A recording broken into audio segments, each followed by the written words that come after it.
Hello guys, welcome to Vidyami. मेरा नाम है Yogesh Sinha and I hope कि आपकी तैयारी अच्छी चल रही होगी।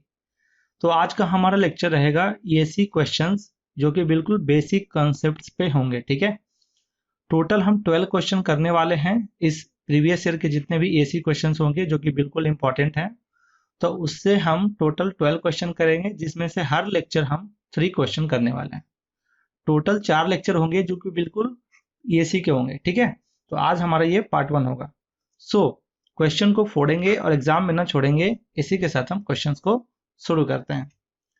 पहला क्वेश्चन हमारा क्या है, which one of the following statement is correct. इसमें से चारों ऑप्शन में से कौन सा करेक्ट सही है, ये आपको बताना है।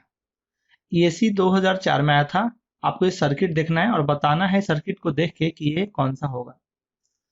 तो चूंकि यहाँ पे पूछ रहा है active, passive, linear and non linear, तो पहले हम ये थोड़ा सा रिकॉल कर लेते हैं कि क्या था लीनियर। लीनियर जो था वो था क्या, कि आपका ऑरिजिन से पास करना चाहिए, ऑरिजिन से पास करना चाहिए, प्लस क्या होना चाहिए, स्ट्रेट लाइन होना चाहिए, तो वो लीनियर होगा। नॉन लीनियर क्या होगा,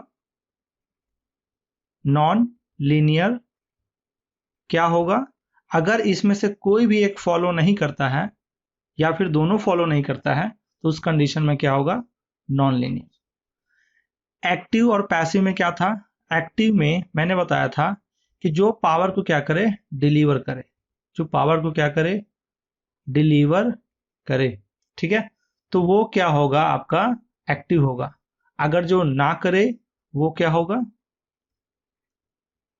जो डिलीवर ना करे, यानी कि पावर को क्या करे, एब्जॉर्ब करे, पावर को एब्जॉर्ब करे। ठीक है, तो एब्जॉर्ब करने की कंडीशन में वो एलिमेंट क्या कहलाएगा, पैसिव। तो हमने इसे रिकॉल कर लिया। अब हम इस सर्किट को देखते हैं, क्या है ये सर्किट।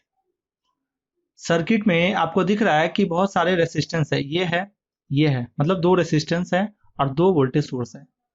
आपको ध्यान से देखना है यहाँ पे कि कैसे होगा। सपोज इसमें आई करंट का फ्लो हो रहा है, डेट मीन्स आई एक इधर जाएगा एक इधर जाएगा। ठीक है, आप ध्यान से देखो, इसका वोल्टेज का साइन है -2 पॉजिटिव, मतलब वोल्टेज का क्या हो रहा है, यहाँ पे राइज हो रहा है। ठीक है, अब मान लो ये नीचे की ओर आया, यहाँ पे वोल्टेज का ड्रॉप हुआ, और फिर ये इधर की ओर जब पहुंचा तो प्लस से माइनस है, डेट मीन्स यहाँ पे क्या होगा, वोल्टेज का क्या होगा, ड्रॉप होगा। अब ये वोल्टेज का राइज आपका हो रहा है V R, that means voltage का राइज हो रहा है कितना, 5 वोल्ट का, और यहाँ पे आपका वोल्टेज का ड्रॉप हो रहा है जो कि हो रहा है कितना, -5 वोल्ट का।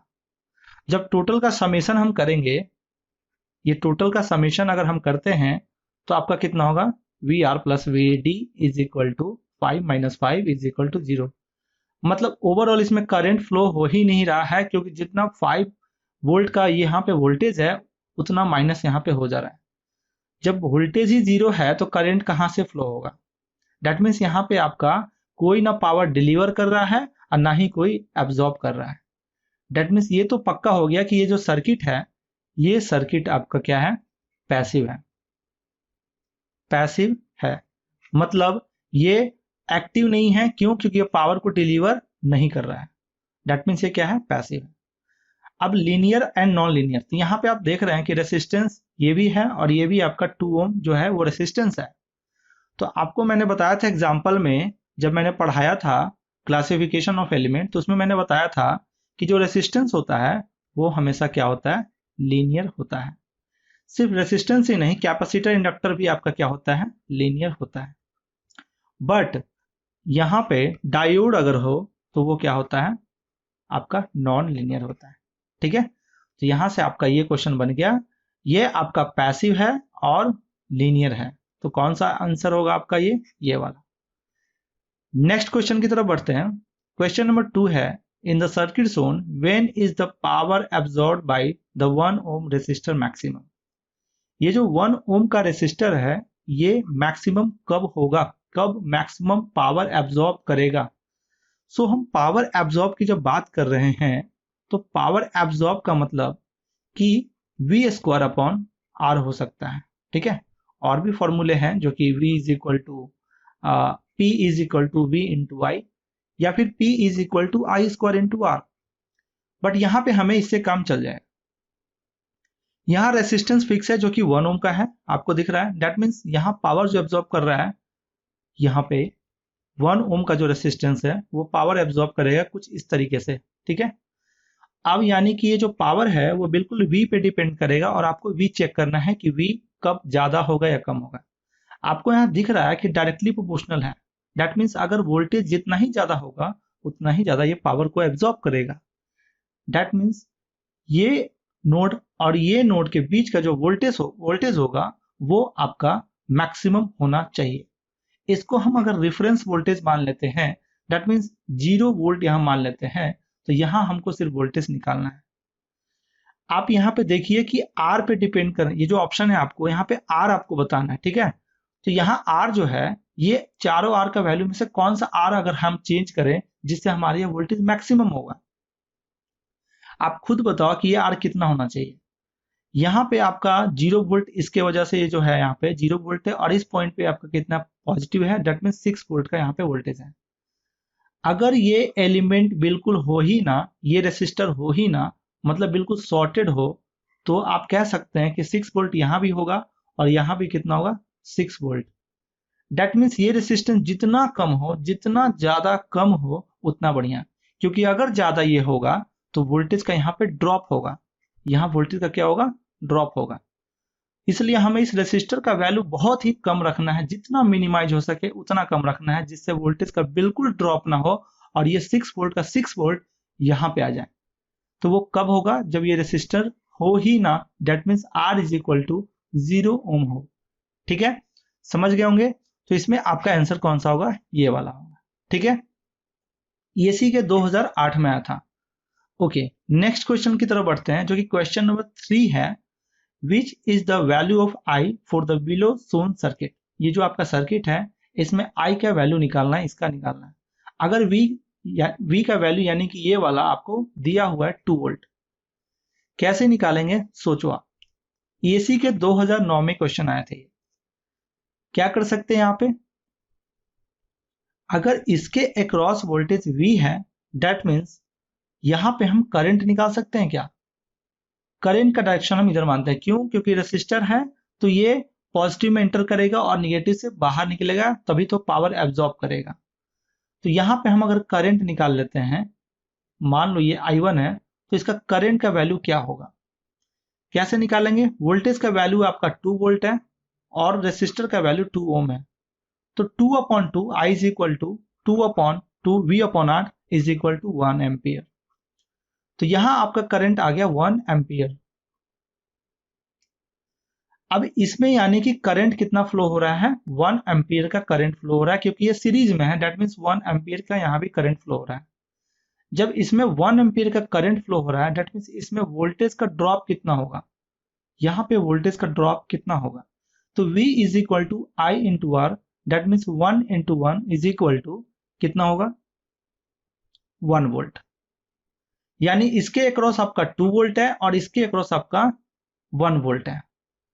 तो यहाँ पे अगर हमको इस पॉइंट पे वोल्टेज निकालना हो और इसको हम मान लेते हैं, क्या सपोज इसको मान लेते हैं V1, तो क्या हम ये V1 निकाल सकते हैं, बिल्कुल निकाल सकते हैं। अगर इसमें हम क्या अप्लाई कर दें, KVL, फील आ रही है, बिल्कुल।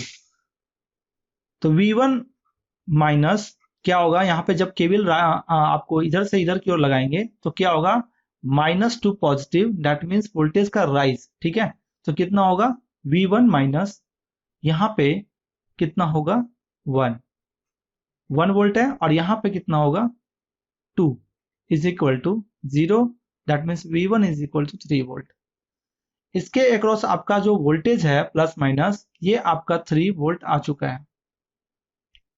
अगर इसके अक्रॉस वोल्टेज आ चुका है तो क्या हम इसमें करंट निकाल सकते हैं, बिल्कुल निकाल सकते हैं। वो क्या होगा, आपका वोल्टेज अपॉन रेसिस्टेंस।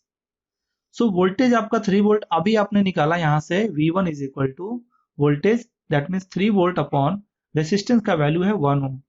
तो आपका यहाँ पे 3 एम्पियर आपका करंट हो जाएगा, इसमें 3 एम्पियर का, यानी इसमें आपका 1 एम्पियर का करंट है और इसमें आपका 3 एम्पियर का। तो इसमें करंट आपका कितना आएगा सोचो आप। तो यहाँ पे होगा 1 एंड +3 क्योंकि ये इनकमिंग है is equal to total outgoing, तो 1 + 3 इज इक्वल टू 4। अगर इसको हम मान लेते हैं I1, दैट मीन्स I1 इज इक्वल टू कितना वैल्यू आ गया, I1 is equal to 1 + 3 is equal to 4 ampere. तो ये आपका यहाँ पे 4 एम्पियर आपका वैल्यू हो गया। अब आपको दिख रहा होगा कि इस नोड पे ये 4 एम्पियर का करंट इधर की ओर जा रहा है और 2 एम्पियर का करंट नीचे की ओर जा रहा है। तो ये करंट जो कि इसका डायरेक्शन यही वाला है, जो कि I जिसको हम बोल रहे हैं, वो I कितना होगा। तो इसको अगर नोड ए मान लेते हैं तो क्या होगा, एट नोड ए क्या होगा, I इज इक्वल टू मतलब total incoming current is equal to total outgoing current. ठीक है, तो कितना होगा, 4 + 2 is equal to 6 ampere. Feel आ रही है, बिल्कुल। तो यहाँ पे आपको ये बिल्कुल वैल्यू निकल गया आपका, जो कि है बिल्कुल 6 एम्पियर। ठीक है, तो 6 एम्पियर आपका इसका आंसर होगा। तो हमने 3 क्वेश्चन देखा जो कि बहुत बहुत इंपॉर्टेंट थे और अच्छा कॉन्सेप्ट हमने सीखा। अब हम अगले लेक्चर में क्या पढ़ेंगे, फिर से ESE क्वेश्चन करेंगे, जो कि पार्ट 2 होगा और उसमें फिर से हम कितने क्वेश्चन करने वाले हैं, 3 क्वेश्चन। ठीक है, तो क्वेश्चन को फोड़ेंगे और एग्जाम में ना छोड़ेंगे, इसी पे बेसिस पे आपको अच्छे से क्वेश्चन को सॉल्व करना है। ठीक है, सो आपको बहुत बहुत धन्यवाद कि आप हमारे चैनल को, हमारे वीडियो को ट्रस्ट कर रहे हैं, सपोर्ट कर रहे हैं। सो प्लीज आप हमारे वीडियो को लाइक करें, कमेंट करें, शेयर करें एंड चैनल को सब्सक्राइब करना ना भूलें। ठीक है, तब तक के लिए थैंक यू, मिलते हैं अगले लेक्चर में।